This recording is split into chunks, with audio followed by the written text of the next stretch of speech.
अपने भाषण में उन्होंने कहा कि अति आत्मविश्वास और विपक्ष की साजिश से यह नतीजा आया। और केशव प्रसाद मौर्य, संगठन बड़ा होता है। इन दोनों बयानों का मुझे मतलब समझाइए हर्षवर्धन जी, आप क्या समझ रहे हैं? देखिए मानक जी, इसमें कोई ज्यादा रहस्य नहीं है, समझने का नहीं है। भारतीय जनता पार्टी के लिए ये अप्रत्याशित परिणाम है। भारतीय जनता पार्टी जो सोच के बैठी थी वो बिल्कुल नहीं हुआ। अब सबसे ज्यादा गड़बड़ क्या होता है? एक तो ये कि आपको समझ में आ जाए तो बड़ा अच्छा है भाई, और मैं तो बड़ा इसे दुर्भाग्यपूर्ण मानता हूं कि 7 साल की सरकार के बावजूद अगर सपा बसपा के अधिकारी आपको हरा दे रहे हैं तो सचमुच आप सरकार में रहने के योग्य नहीं। ये बहुत गंभीरता से कह रहा हूं। कोई भी व्यक्ति जब ये कहता है, और ये कोई छिपी हुई बात थोड़ी नहीं, जिसकी सरकार होगी वो अपना तंत्र बनाएगा, अपने अधिकारी बनाएगा। आप नहीं बना पा रहे हैं तो ये आपकी कमी है। लेकिन जो इसका दूसरा पहलू है, केशव प्रसाद मौर्य भी तो उप मुख्यमंत्री हैं, वो भी तो सरकार का हिस्सा है, और संगठन सरकार से बड़ा होता है, ये कोई छिपी हुई बात नहीं है। लेकिन जब सरकार आ जाती है तो सरकार में सबसे बड़े नेता को ही बिठाया जाता है। अब इन दोनों बातों को ठीक से समझिए।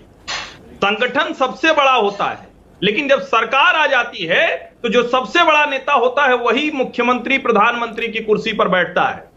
और जाहिर है उसके साथ संगठन सरकार का तालमेल है क्या? बिना किसी संकोच के मैं ये कह सकता हूं, और कोई भी जो सामान्य समझ रखता है, उत्तर प्रदेश में रेल की पटरी जैसे भाजपा का संगठन और सरकार चल रहे हैं। रेलवे की पटरी होती है ना, चलते साथ ही साथ हैं, हर प्लेटफॉर्म पे साथ साथ पहुंचते हैं, लेकिन कभी भी वो मिलते नहीं हैं। यही स्थिति है। और चूंकि ये कार्यक्रम ऐसा था, प्रदेश भर से लोग आए थे, प्रदेश कार्य समिति है, तो उसमें आप संगठन के पक्ष में बात करते हैं तो नेता के तौर पर आपकी छवि भी थोड़ा होती है। और आजकल पता नहीं ये कितना सच है, ये वाला तो मैं नहीं जानता हूं, लेकिन अभी मुझे एक लखनऊ के मित्र ने बताया कि केशव जी तो आजकल कार्यालय वगैरह भी नहीं जा रहे हैं।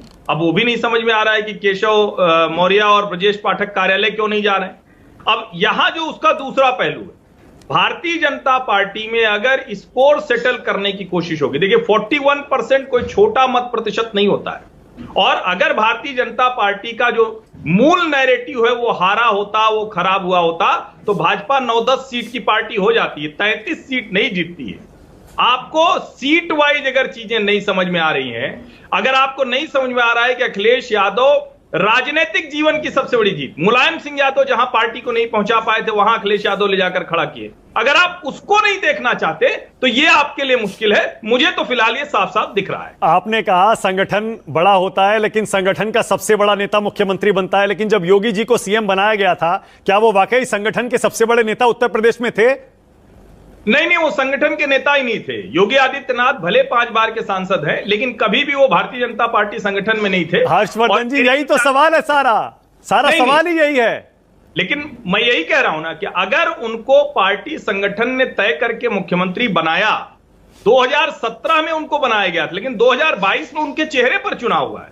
सीटें भले घट गई हो भारतीय जनता पार्टी की, लेकिन उनके चेहरे पर पूर्ण बहुमत की सरकार आई है। तो ये आप नहीं कह सकते हैं कि अब संगठन अलग है, सरकार अलग है, वो संगठन में थे नहीं, वो कार्यालय में जाते नहीं थे, वो तो मठ के मठाधीश हैं। भाई आपने ही तय करके बनाया है ना। हाँ। इसीलिए तो बनाया था कि जाति खत्म हो जाएगी। पर हर्षवर्धन जी एक बात बताइए, जब इस तरह के बयान आएंगे बार बार तो विपक्ष को तो मौका मिलेगा ये कहने का कि बीजेपी में सब कुछ ठीक नहीं है, कुर्सी के लिए खींचतान चल रही है, नतीजे खराब आने के बाद बगावत हो गई है। समीक्षा बैठक में देख लीजिए, खुलकर इस तरह की बातें हो रही हैं। ये तो कहेंगे फिर विपक्ष वाले। मानक जी, विपक्ष को तो कहना ही चाहिए। और विपक्ष क्या, किसी भी राजनीतिक दल में कोई भी ऐसी चीज मिलेगी तो उसको लेकर दूसरा राजनीतिक दल लाभ की स्थिति बनाने की कोशिश करेगा। आपका विश्लेषण क्या है? क्या उत्तर प्रदेश में योगी आदित्यनाथ को हटाने की कोई तैयारी, कोई प्लान है क्या? ऐसी कोई चर्चा है क्या? मेरी जो जानकारी है, फिलहाल ऐसी जानकारी दूर दूर तक नहीं, न कोई योजना है, न कोई कोशिश है। जो लोग, जिनको लगता है कि योगी आदित्यनाथ के बहुत, जिसको कहते हैं ना कि अथॉरिटेटिव शासन की वजह से उनके अधिकार कम हो गए हैं, जिन लोगों को लगता है कि नहीं अरे हम तो संगठन में बरसों से रहे, हम संगठन के व्यक्ति हैं, फिर भी हमारी वो एक गुंजाइश जो बन रही थी हम उधर नहीं पहुंच पाए, वो लोग इस समय चूंकि उनको लगता है नहीं हर्षवर्धन जी, हम योगी आदित्यनाथ पर हमला कर रहे हैं। नहीं, अब तो संजय निषाद कह रहे हैं ना कि इसी अथॉरिटेटिव रवैये की वजह से सीटें कम हुई हैं। खुद योगी जी भी कह रहे हैं अति आत्मविश्वास से सीटें कम हुई हैं। इसका मतलब योगी जी का मॉडल कुछ अब उसकी चमक फीकी पड़ रही है क्या? क्या वो बैकफायर कर रहा है क्या? नहीं, देखिए, मुझे लगता है कि इतनी जल्दी अनुमान लगा लेना एक चुनाव से, और ये बड़ा कुछ ज्यादा ही सामान्यीकरण हो जाएगा। ये कांग्रेस सपा के लोग कहें तो ठीक है, लेकिन एक राजनीतिक विश्लेषक के तौर पर, पत्रकार के तौर पर मुझे साफ दिख रहा है कि भारतीय जनता पार्टी के लिए मुश्किल है। 35 सीटों पर आ जाना उसके लिए बहुत बड़ा झटका है, लेकिन जिस जगह पर वो खड़ी है बीजेपी के लिहाज से देखें, वो बहुत, जिसको कहते हैं ना कि मजबूत स्थिति में है।